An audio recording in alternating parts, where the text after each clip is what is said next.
여태까지 말씀드렸던 것은 그 개발에 대한 법규의 원칙이고, 이제 정부의 그런 정보를 머릿속에 넣어놓고 어떤 땅에 어떤 규제가 있는지를 이제 찾아보는 겁니다.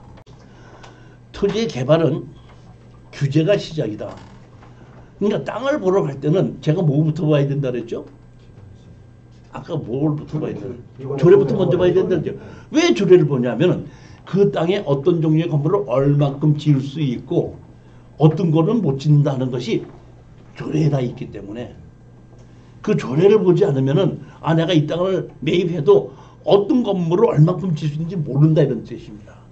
그러니까 그 조례부터 먼저 봐야 되는 건데, 그 조례를 보게끔 되면은 토지연계획 확인원에 보게끔 되죠. 토지연계획 확인원에 여러 가지가 나오죠. 글이 봐야 돼. 뜻을 알아야 돼. 뜻을 모르면 본 거야 안 본 거야. 그러니까 제가 얘기하는 건 지금 얘기하면 토지 이용계획 확인을 봤을 때 이런 글씨가 있으면 이게 이런 뜻이다는 걸 우리 알자 이런 얘기예요. 먼저 간단하게 이 설명부터 먼저 드릴, 이거를 제가 얘기하는 걸 듣고 난 다음에 강의를 들으면은 훨씬 빨리 이해가 가요. 제일 먼저 용도 지역이라는 것이 있었죠.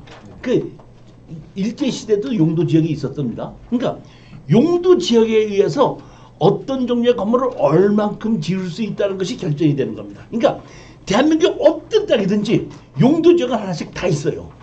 그래갖고 어떤 종류의 건물을 얼만큼 지을 수 있다 이렇게 정해놓고, 그 다음에 용도 지구라는 것은 뭐냐면 용도 지역에서 지을 수 있는 건물을 지방자치단체장이 여기는 그런 거 지으면 안 된다고 브레이크를 걸 수 있는 것이 용도 지구입니다. 용도 구역은 법으로 토지를 그런 식으로 사용하면 안 된다고 법에 의해서 브레이크를 걸 수 있는 것이 용도 구역입니다. 그러니까 용도 지구는 100% 조례로만 되어 있고 용도 구역은 100% 법으로만 되어 있습니다. 용도 지역은 법과 조례를 같이 가지고 규제를 합니다. 그러니까 용도 지역은 법에 정해놓은 거를 가지고 법의 테두리 안에서 지방자치단체가 따로 다시 결정을 하는 거고, 용도 지구는 100% 조례로만 하는 거고 용도 구역은 100% 법으로만 하는 겁니다. 여기 타법령 있죠.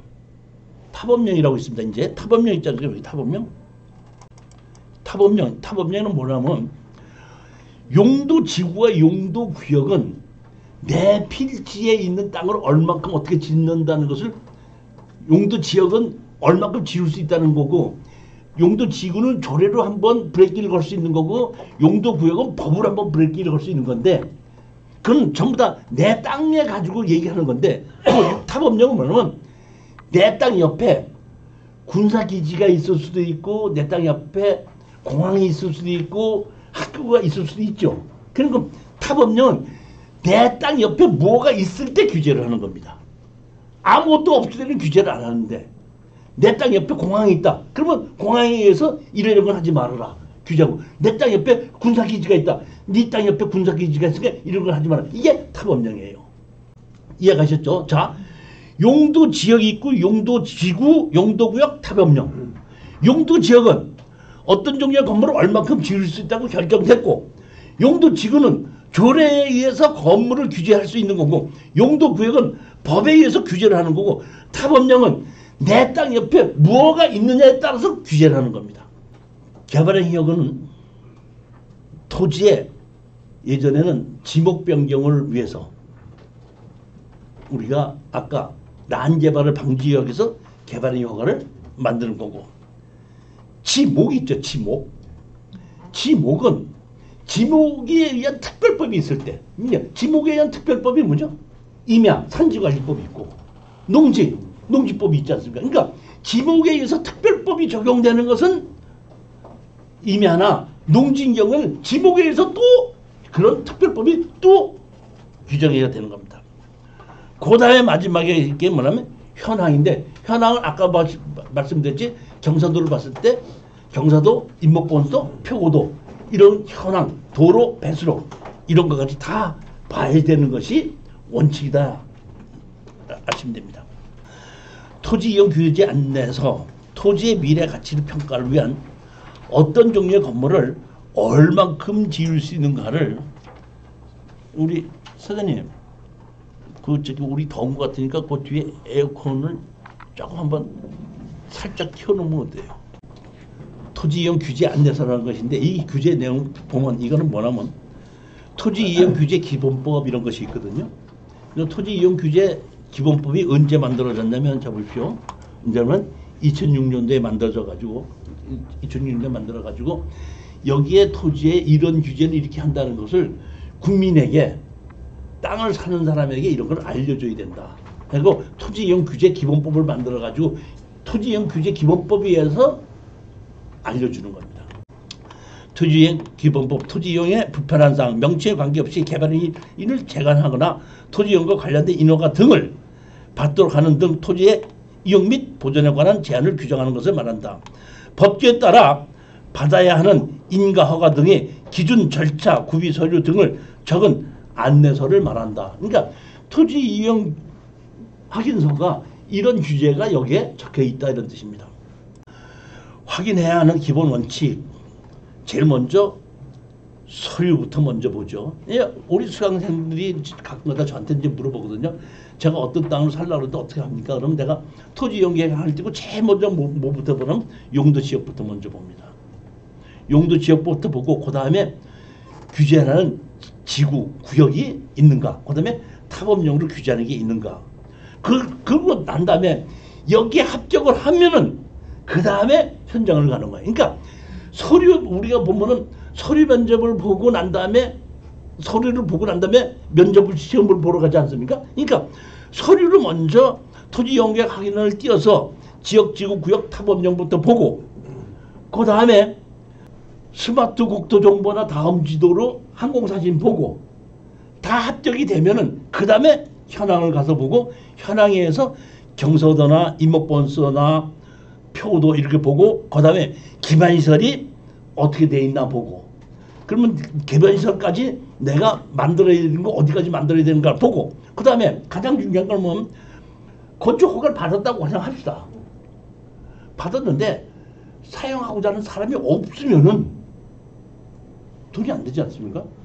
그러면 내가 이 땅을 샀을 때 이런 건물을 이렇게 지을 수 있다는 것까지는 알았는데 내가 이걸 지었을 때 사용하고자 하는 사람이 얼마쯤 있겠는가 하고 주변에 대중교통을 이용할 수 있는가 학교나 병원이 어느 정도 있어서 할 수 있는가 이런 것까지 다 봐야지 된다 이런 뜻입니다.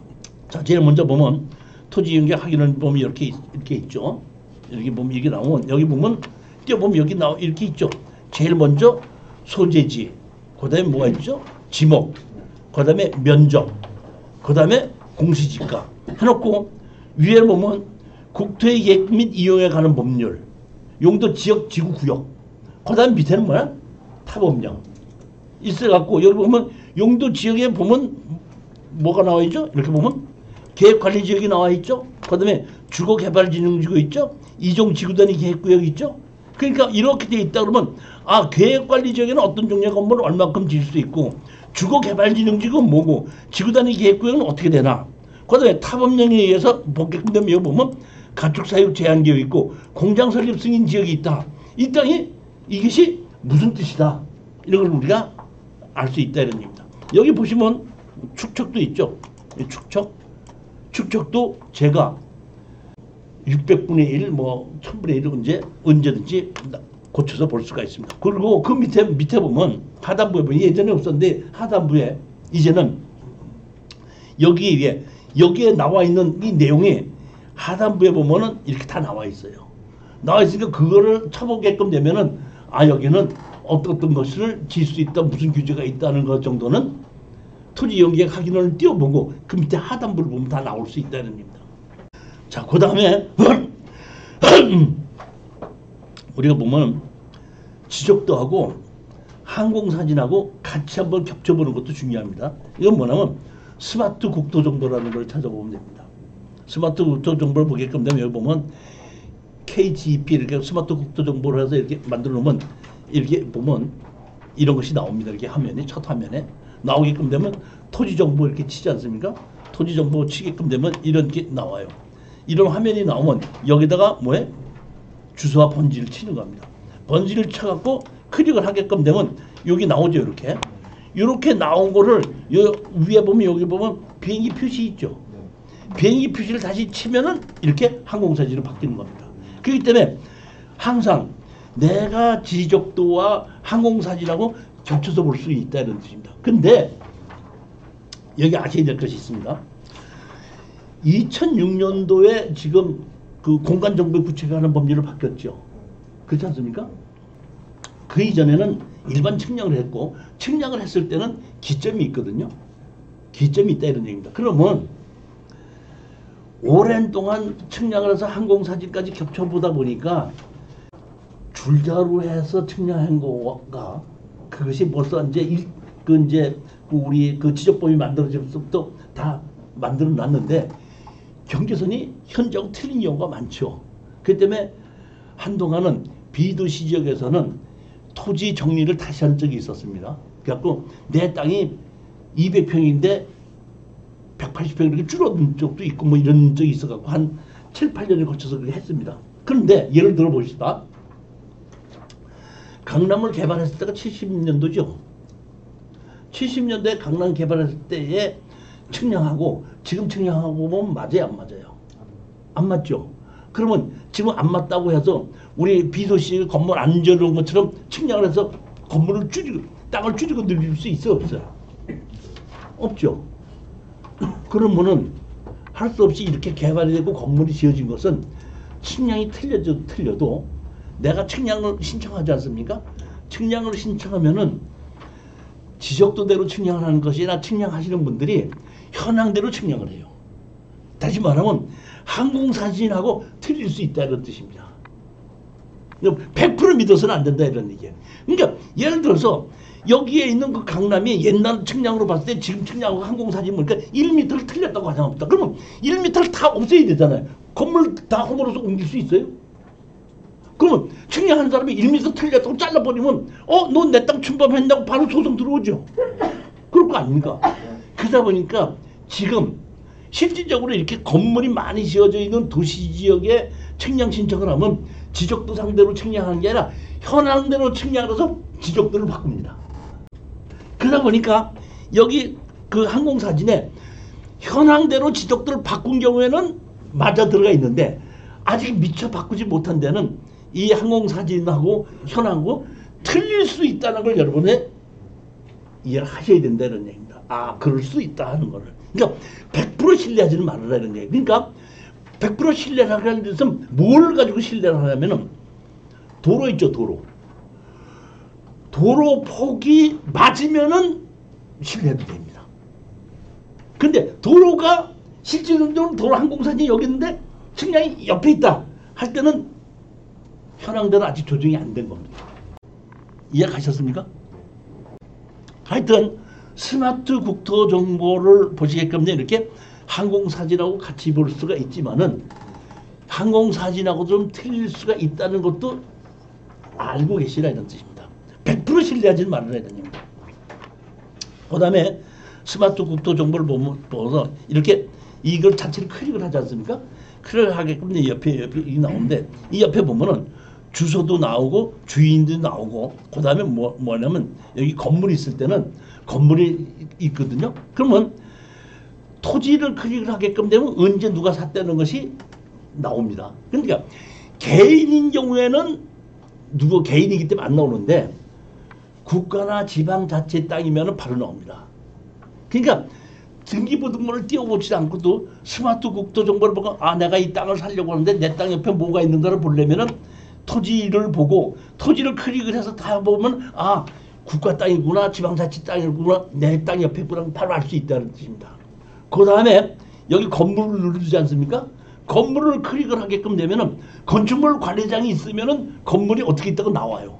근데 항공사진에는 건물이 있는데도 실질적으로 건물을 클릭해보면 건물이 안 나온다는 얘기는 그건 서류상에 건물이 없는 건물이다. 이렇게 하시면 되는 겁니다. 여기 건물 정보입니다. 여기 건물 정보 이렇게 클릭하면 건물 정보가 나온다 이겁니다. 자, 이번에는 용도, 지역, 지구, 구역 여기서 설명을 드리겠습니다. 제일 먼저 보면 용도 지역이라 그러면 아까 제가 용도 지역은 뭐라 그랬죠? 어떤 종류의 건물을 얼마큼 지을 수 있다 그랬죠. 그러면 아까 계획관리 지역이 나왔었죠. 계획관리 지역에 어떤 종류의 건물을 얼마큼 지을 수 있죠? 아니, 그렇기 때문에 뭐냐면 국토의 계획 및 이용에 관한 법률을 찾아 들어가서 여기 보면 법이 있지 않습니까? 법이 있고 시행령이 있고 시행규칙이 있습니다. 법을 봐야 돼, 시행령을 봐야 돼요. 우리가 이게 보면 법을 많이 보시는데 법을 보는 것보다는 시행령을 정확하게 보셔야 됩니다. 왜냐하면 자 보십시오. 법에는 예를 드는 겁니다. 법에는 농업인은 농업진흥지역에 건축을 허가할 건물을 지을 수 있다. 주택을 지을 수 있다. 이렇게 돼 있습니다. 법에 돼 있습니다. 그러면 법을 본 사람은 내가 농업인이니까 내가 이 농진흥지역 사갖고 집 지을 수 있겠구나 이렇게 생각할 수가 있는데 시행령에 보면은 6개월 이상 거주하고 다른 데 집이 없어야 되고 농사로 짓는 돈이 내가 총 돈 버는 거에 2분의 1 이상이 돼야지 된다는 게 시행령에 있거든요. 그러니까 시행령을 안 보고 법만 본 사람은 내가 지을 수 있다고 착각을 하는 거고 시행령을 본 사람은 농업인 중에서도 이 6개월 이내에 2개월 동안 거주했어야 되고 내가 집이 없어야 되고 그 다음에 내가 돈 버는 것이 농사로 버는 것도 있고 다른 걸로 버는 것이 있는데 농사로 총수익에 농사로 버는 것이 2분의 1 이상 돼야지 내가 이 농업진흥지역에 내가 주택을 지을 수 있구나 하는 거를 뭘 보고 하는? 시행령을 보고 한다 이런 얘기입니다. 그러니까 법도 중요하지만은 시행령을 자세히 봐야 된다 이런 얘기입니다. 여기 보시면 현행 법률이고 연약 법령이 있는데 여기 보면 법 있고 시행령이 있는데 여기 시행령에 보시면 뭐가 있죠? 본문 부칙 별표 서식이라고 있죠. 이 별표 서식을 클릭을 하게끔 되면 이렇게 나옵니다. 이러면 아까 뭐야? 계획관리 지역의 개발 허가의 기준, 그 다음에 뭐야? 일종 전용 주거에서 지을 수 있는 거, 일종을 이렇게 어떤 종류의 건물을 얼만큼 지을 수 있다는 것이 국토의 계획과 이용에 관한 법률에 별표 서식에 있기 때문에 내가 토지 영역 확인을 띄워보고 여기 내가 무슨 지역이다 그러면 국토의 계획과 이용에 관한 법률에서 거기에 들어가 보라 이런 얘기입니다. 그러면 여기 보면 자 보십시오. 계획관리 지역 안에서 건축할 수 없는 건축물 이게 예전에는 어떤 것이 다 어떤 지역에 얼마큼 지을 수 있다고 정해졌었는데 박근혜 정부 때 좀 더 개발을 많이 할 수 있게끔 하기 위해서 어떤 건물 외에는 다 지을 수 있다 이렇게 법을 바꿔준 겁니다. 그러다 보니까 여기 보면 계획관리 지역 안에서 건축할 수 없는 물 해가지고 여기 보면 뭐라고 나와 있죠? 건축할 수 없는 건축물 나와 있죠.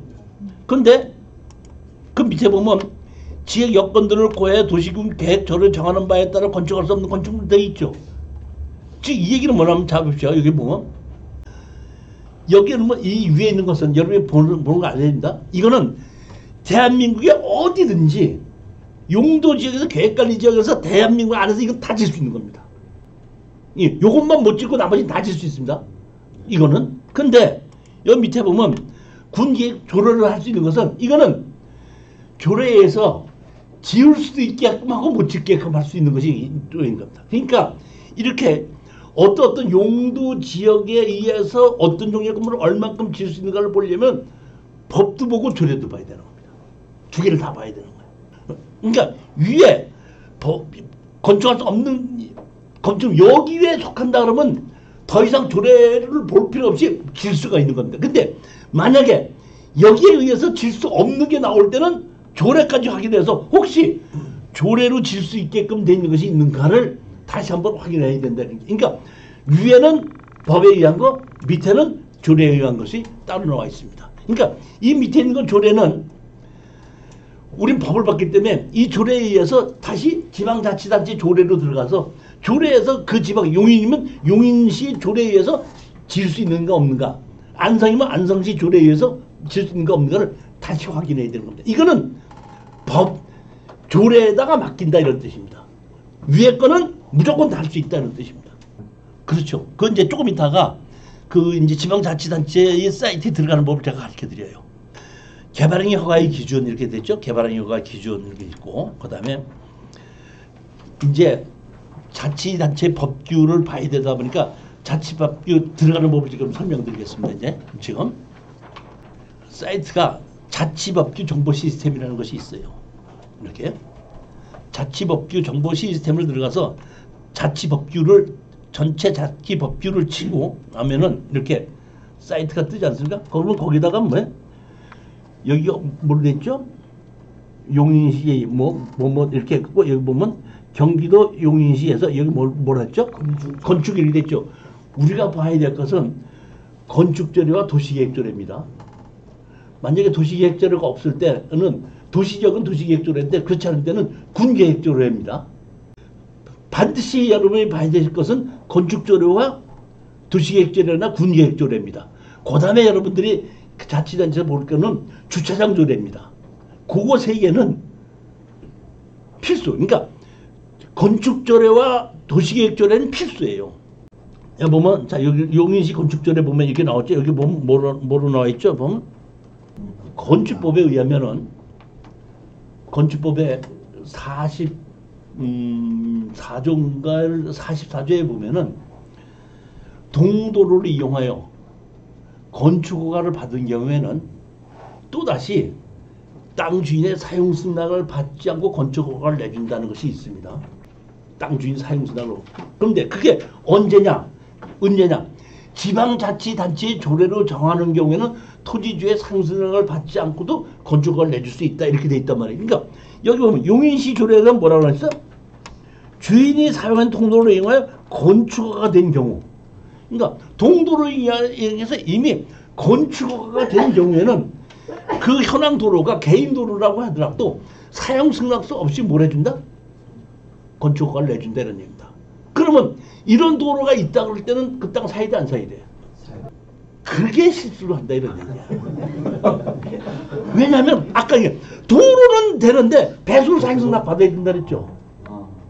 그러니까 어느 때 보면 이거 이 땅 사면 내가 사용 승낙 없으면 되네 했다가 막상 허가 내면 건축과에서는 허가를 내주는데요. 개발행위업계에서 배수로 사용 승낙 받아오세요. 제가 얘기했잖아요. 그런 걸 실수를 하지 말아야 된다는 얘기입니다. 이번에 아까는 이거는 뭐냐면 건축조례고 이번엔 뭐예요? 도시계획조례입니다. 도시계획조례는 뭘로 알았죠? 개발행위 허가의 조건이 있었죠. 그게 경사도, 인목본수, 표도 본다 그랬죠. 여기 보면 자 도시계획조례에 나온다. 얼마? 평균 경사의 처행구 지역은 몇 도? 20도. 용인시에서. 기흥구 지역은 몇 도? 17.5도. 그 다음에 수지구역은 얼마? 17.5도. 법에서는 25도입니다. 그러니까 법에 정해진 거 안에서 지방자치단체의 조례를 정할 수 있다 그랬는데 용인시에서 처인구에서는 20도, 기흥구에서는 17.5도, 수지구에서는 17.5도 이렇게 됐으니까 예를 들어서 사장님이 용인의 처인구에 땅을 보러 갈 때는 경사도가 20도까지는 허가가 난다. 수지구나 기흥구가 되면 17.5도면 이상 되면 허가가 안 난다. 이런 거를 알고 가야지 실수가 없다 그런 얘기입니다. 그 얘기를 하는 겁니다.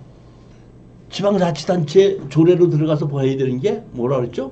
도시계획조례, 그 다음에 건축조례. 그러니까 건축조례에서는 도로에 관한 거고 도시계획조례는 개발행위 허가에 관한 거고. 자 이번에는 건축물 관리대장을 한번 찾아 들어가야 되는 겁니다. 건축물 관리장을 저는 세움터에서 많이 봅니다. 여러분들은 뭐 20, 40 이런 데서도 보시는 분이 많은데 저 같은 경우에는 세움터를 통해서 봅니다. 그리고 여러분들도 세움터를 통해서 보는 것이 더 정확하게 볼 수 있어요. 왜 그러냐면은 24시는 건축물 관리대장만 나오지만은 세움터에서는 배치도도 나오고 건축허가가 없어도 건축허가 받았다는 것도 나와요. 그러니까 그런 걸 다 조사할 수 있기 때문에 내가 보면 어떤 땅에 있는데 아까 건축물 관리장이 없는데 완전히 무허가로 진 거와 건축 허가는 받았는데 아직 준공이 나지 않은 거와 다르지 않습니까? 그러니까 그런 걸 전부 다 알고 또 다시 말하면 아까 동도를 이용하여 건축허가 받은 경우 이렇게 했는데 동도를 이용해서 건축허가 받은 경우에 보면 배치도를 보게끔 되면은 건축법상 지적법상 도로가 없는데 배치도에 보면 여기에 들어가서 배치도에 보면 여기만 현황도로 써 있어갖고 이 현황도로에서 건축허가를 받았다는 것이 증명이 딱 돼 있습니다. 그러니까 그런 배치도도 볼 수 있어야 되고 건축물 관리장이 없어도 건축허가를 받았었는지 안 받았었는지 정보도 볼 수 있고 건축물 관리장도 정확하게 볼 수 있고 그러니까 저는 세움터를 들어가서 보는 것이 맞다고 여러분들한테 권하는 겁니다. 세움터를 들어가려면 이렇게 로그인을 해야 되는데 그러니까 바로바로 내 이름만 대놓고 등록을 해놓으면은 언제든지 들어가서 볼 수가 있습니다. 여러분이 등록을 해놓으면은 이렇게 들어오면 건축물 민원 서비스 들어오면 지번으로 조회하면 지번으로 조회하게끔 하면 되는 겁니다. 이렇게. 그 다음에 이렇게 보면 한번 이렇게 건축물 관리장 나오거든요. 여기 건축물 여기 안 나오면은 건축물 관리장이 없는 거예요. 이렇게 나왔다면 있으면 여기 하나씩 치고 클릭을 하게끔 되면 이렇게 건축물 관리장이 나오게끔 됩니다. 그 다음에 보면 허가나 건축물 관리장이 없는 걸로 나오지 않습니까? 없는 걸로 나오면 허가 신고 현황 조회하는 거 있죠. 아까 제가 보면 건축물 관리장이 없는데도 벌써 다르죠. 그러면 허가 신고 현황 조회를 들어가서 번지수를 대게끔 되면은 그러면 이렇게 잡으십시오. 이렇게 보면 이런 것이 나오는 겁니다. 이 건축물 관리장 없이 여기 보면 건축 신고를 했고 허가 연도는 얼마?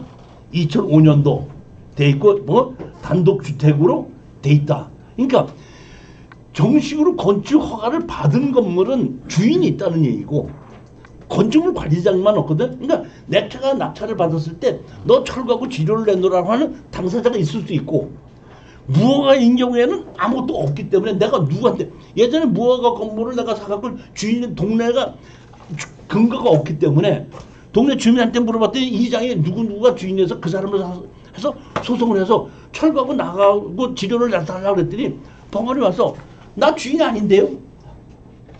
나 주인 아닌데 왜 나한테 소송해요? 근거가 없는 거예요. 그러면 계약 허물을 죠? 허물을 때 나중에 와서 내가 누구 됐는데 왜 우리 그 할아버지 집을 당신 꼭 계약 허물었어? 돈 내놔? 이러는 거예요. 무슨 얘기인지 이해가 가셨죠? 그렇기 때문에 그런 건물의 주인이 법적으로 누가 있는 걸 정확하게 확인하기 위해서는 건축물 관장이 없어도 이 안에 들어가면 이 누가 허가를 받았다 하는 얘기는 아무 문제가 없다는 얘기. 우리가 법률적으로 얼마든지 처리할 수 있고 그 건물을 내 걸로 만들어 올 수도 있다 이런 뜻입니다. 이런 것도 우리가 조사해서 볼 줄 알아야 된다는 겁니다. 그 다음에 배치도를 발급하는 것이 있죠. 배치도 이런 것이 있죠. 배치도를 보게끔 되면 여기 뭐라고 나와 있죠? 현황도로 이렇게 나와 있죠. 지적법상 도로가 없어도 동도로 이어서 건축 허가를 받았죠. 그러니까 이 동도로 이어서 허가를 받은 거를 소송할 것도 없어요. 담당자한테다가 조례로 동도로 이어서 건축 허가 받은 적이 있다는데 이 도로를 이용해서 이렇게 건축 허가 받았지 않냐고. 이 옆에 항공사진 보면 이 도로를 이용해서 집이 지어져 있고 이 집 옆에 뭐야? 땅이 있다.